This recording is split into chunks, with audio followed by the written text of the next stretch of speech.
UPSC prelims 2024 के challenge को accept करने वाले मेरे dear friends, sisters, brothers and my dear family, एक बिहारी सब पे भारी परिवार में यूपीएससी प्रीलिम्स 2024 के सी सेट को टारगेट करने वाले क्लास में मैं आपका वेलकम करता हूँ।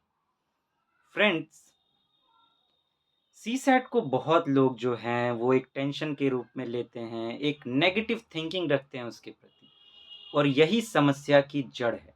इससे होता क्या है कि हम एग्ज़ाम में सही से परफ़ॉर्म नहीं कर पाते, क्योंकि अब रियल लाइफ़ में आप सोचिए, जिससे आपके नेगेटिव रिलेशंस होते हैं, कैसा आपका बिहेवियर होता है उनके साथ। तो वही कुछ हो जाता है और हमारा सीसैट आते हुए भी कई बार खराब हो जाता है। तो सबसे पहले तो इसके प्रति पॉज़िटिव थॉट रखना होगा। वो होगा कैसे? आपको ये समझना चाहिए कि सीसैट है क्या? सीसैट एक बॉडीगार्ड की तरह है आपके यूपीएससी प्रीलिम्स का। अगर मान लीजिए आप स्वयंवर देखते होंगे, तो स्वयंवर में क्या होता है? जो अगर लड़की का स्वयंवर चल रहा है और लड़के आ रहे हैं, या लड़के का चल रहा है, लड़कियाँ आ रही हैं, तो उन्हें कुछ चैलेंजेस पार करने होते हैं, तब जाके उन्हें दूल्हा या दुल्हन मिलती है। तो उन चैलेंज को जब वो पार करते हैं, तो उन्हें सम्मान मिलता है, वो सम्मान की नज़र से देखे जाते हैं। तो सीसैट को जब आप उसी तरह पार करेंगे, तो वो आपके लिए सम्मान की बात होगी, तो आपके सम्मान को बढ़ाने वाला है ये सीसैट। तो एक तो इस सोच से आप इसके प्रति पॉजिटिव रिलेशन रखिए। साथ ही जो समस्या की जड़ इसीलिए है कि हम परफेक्ट स्ट्रेटजी से काम नहीं करते। अगर आपको क्रैक करना है सीसैट, तो पिच परफेक्ट स्ट्रेटजी से जाना होगा। अगर आप ऐसे-तैसे गए तो ये आपको फिर बाहर कर देगा। तो वो स्ट्रेटजी क्या होनी चाहिए? आपको इसको समझना चाहिए कि ये जो यूपीएससी सीसैट है, ये क्वालीफाइंग पेपर है। 33% मार्क्स आपको चाहिए और जिसके लिए सिर्फ 27 क्वेश्चन सॉल्व करने की ज़रूरत होती है। लेकिन हमारा ध्यान 80 क्वेश्चन पर रहता है, इसीलिए गड़बड़ हो जाती है। लेकिन आप सिर्फ 27 को लेकर भी नहीं चल सकते, क्योंकि वो रिस्की हो जाएगा। तो आपको 40 क्वेश्चंस टारगेट करने चाहिए, 40 का टारगेट लेके चलना चाहिए, जो मोर देन इनफ है। बहुत है वो। उसमें से भी अगर आप सिर्फ 32 सही कर लेंगे, तो आपका काम हो जाएगा। वहाँ भी 8 क्वेश्चंस गलत करने का मौका है आपके पास। 8 क्वेश्चंस को आप वहाँ भी गलत कर सकते हैं। तो ये इस तरीके से जो है चीज़ें आसान हो जाती है। प्लस एक और बात समझना चाहिए आपको कि यूपीएससी ने किस टाइम पे रखा है। गर्मी के दिन होते हैं, 2 उतना एग्ज़ाम देने के बाद 2 बजे आपको वापस से बैठना है। उस माइंडसेट में अगर आप सारे क्वेश्चन सॉल्व करने में पड़ेंगे, तो आपको जो आता है वो भी गड़बड़ हो जाएगी। तो सब चीज़ को ध्यान में रखना है। और यूपीएससी ये भी चेक करना चाहता है, वो जो क्वेश्चन सारे देता है, वो सारे बनाने के लिए नहीं देता। वो ये भी चेक करना चाहता है कि आपको छोड़ना आता है या नहीं, कि किस जो क्वेश्चंस को छोड़ देना चाहिए। तो इस क्लास का पर्पस यही है फ्रेंड्स, कि जिन्हें भी सीसैट से प्रॉब्लम है, सीसैट दिक्कत करती है, यूपीएससी देखिए बहुत रिसर्च के बाद मैंने पाया है कि वो सबको ध्यान में रखकर क्वेश्चन सेट करता है। ऐसे स्टूडेंट्स के लिए उन्होंने एक तो कॉम्प्रिहेंशन डिज़ाइन किया है। तो कॉम्प्रिहेंशन पर हम इस तरीके से बात करेंगे क्लासेस में, कि आप उन्हें पिच परफेक्ट 100% कॉन्फिडेंस के साथ सही-सही सॉल्व कर सकें। हम डबल क्रॉस वाली स्ट्रैटेजी अपनाकर चलेंगे। तो कॉम्प्रिहेंशन में करीब 25 से 30 क्वेश्चन यूपीएससी पूछता है। पिछले साल भी 27 क्वेश्चंस आए थे, तो 25 यहाँ से मान लेते हैं। डबल क्रॉस में मैं आपको इस तरीके से सिखाऊँगा कि एक इमरजेंसी स्किल होगी कि बिना पैसेज को पढ़े आप कैसे सॉल्व कर सकते हैं सही-सही। दूसरा, पैसेज को पढ़ते हुए कैसे सही से सॉल्व कर सकते हैं, तो डबल चेक हो जाएगा, तो वो पिच परफेक्ट सही हो जाएगी। तो 25 यहाँ से आ गए। प्लस मैंने रिसर्च में पाया है बहुत डीपली कि मैथ्स और रीजनिंग से 15 से 20, कभी-कभी 25 भी ऐसे क्वेश्चंस यूपीएससी पूछता है, जिसे सॉल्व करने के लिए किसी फ़ॉर्मूले, थ्योरम की ज़रूरत नहीं पड़ती। सिर्फ़ जो क्वेश्चन दिया गया है, उसको समझकर आप डायरेक्टली वहीं पे थोड़े से आसानी से ही सॉल्व कर पाएँगे।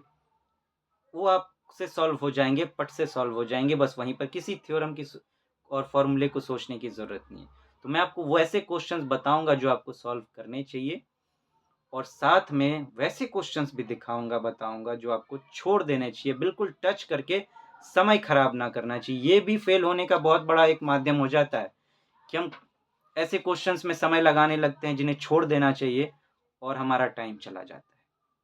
तो हमें पता होना चाहिए कि हमें कौन-सा छोड़ना है, तो उसे पढ़ना ही क्यों है? पढ़ने में भी समय मत लगाइए, छोड़ दीजिए उसको, हल्का-सा देख कर ही आपको आभास हो जाएगा, मैं आपको बताऊँगा कैसे करना है। तो पिछला जो प्रीलिम्स हुआ था सीसैट वाला, वो सबसे टफ़ेस्ट अभी तक का माना जाता है, तो हम उसी का एक सेट पकड़ कर बातें करेंगे। मेरे पास सेट डी है, मैंने किसी से लिया है, तो इस पर बातें करेंगे।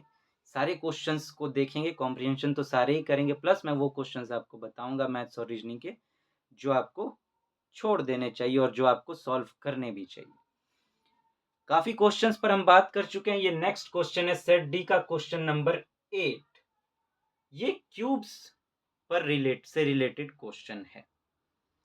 अब देखिए क्यूब्स में 2 तरह के क्वेश्चंस आते हैं। एक कि आपको क्यूब्स जो है सारा का सारा फिगर्स का खेल है। अगर आपने सही से फिगर बना लिया, तो बड़े आसानी से सॉल्व हो जाएगा।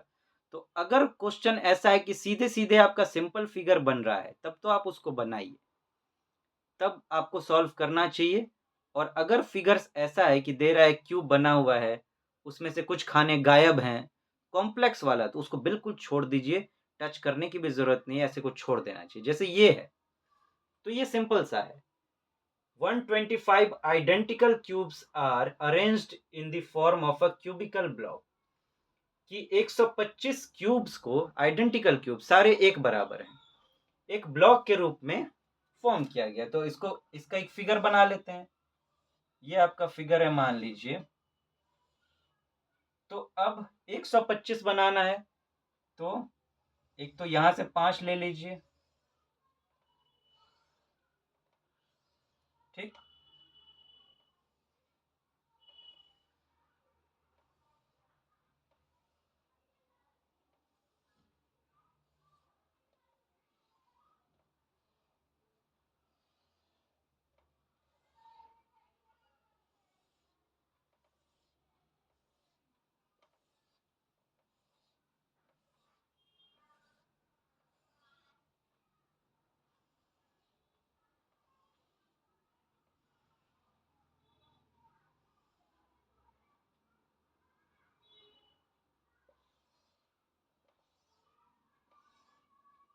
तो ये हमारा फिगर बन के कंप्लीट हो गया। तो अगर आसानी से फिगर बन जाता है, तब तो ठीक है। अब मैं गायब रहने की बात कर रहा था, किसी किसी में कहता है कि इधर से 2 गायब हैं, इधर से 4 गायब हैं, इधर से 5 गायब हैं। वैसे को मत सॉल्व करिए, छोड़ दीजिए।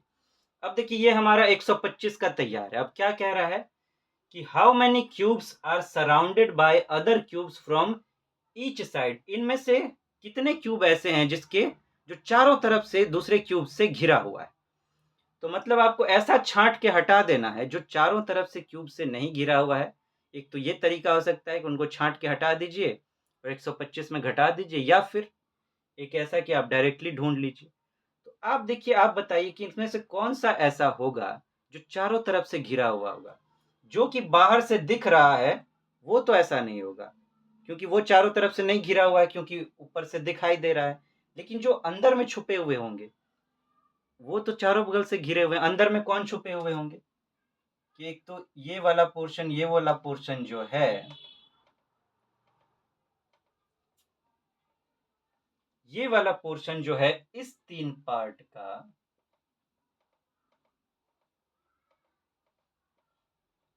ये जो बाहरी लेयर को छोड़ के ये जो 3 लेयर्स हैं, ये जो 3 लेयर्स हैं, ये जो 3 लेयर्स इस बीच में होंगे अंदर में, वो वाला पोर्शन जो आपका होगा, वो तो चारों बगल से ढका हुआ होगा। तो एक तो उसको काउंट कर लीजिए। देखिए, ऊपर वाले लेयर में तो होगा नहीं, और ना ही नीचे वाले लेयर में होगा, ना ही इधर फ्रंट वाले लेयर में होगा, ना ही इधर बैक वाले लेयर में होगा। तो बच जाता है हमारा बीच का। ठीक है। तो अगर 3 खाने में आप देखेंगे, तो एक खाने में कितने आते हैं, 9, और बीच में कितने खाने हैं, 3। तो 9 तिया 27। तो ये हमारा आंसर हो गया। एक तो आप इस तरीके से सॉल्व कर सकते हैं। दूसरा, बाहर में जितने हैं उनको छांट के हटा दीजिए। तो बाहर में कितने हैं, इधर पचे 25 हो गया, ठीक। तो 25 यहाँ, फिर पीछे की तरफ पचे 25 हो गया, 25 वहां से हटा दीजिए। फिर ये हट गया, ये हट गया। अब 3 लेयर हमारा बचा है। 3 में ये 3 चौका 12, 4 1 2 3 4 5, ये 15 है। 3 पचे 15, 15 इसका। फिर उसी तरह नीचे वाले पोर्शन का 15 होगा, तो 15 उसका, और अब साइड वाले में इधर हट गया, इधर हट गया, इधर हट गया, इधर हट गया। ये बीच के ऊपर के 3 लेयर, तो 9 इधर और 9 उस तरफ, 18। 9 प्लस 9 कितने हो जाएंगे? ये 98। इसको 100 से 125 से माइनस कर दीजिए, इक्वल टू 27। तो अगर सिंपली हो जाता है तब तो आप इसको बनाइए, लेकिन अगर फिगर कॉम्प्लेक्स है तो फिर ऐसे क्वेश्चंस को आपको छोड़ देना चाहिए। तो फ्रेंड्स, फिर मिलते हैं और क्वेश्चंस पर बातें करेंगे। Thank you so much, have a nice day. नमस्ते जी।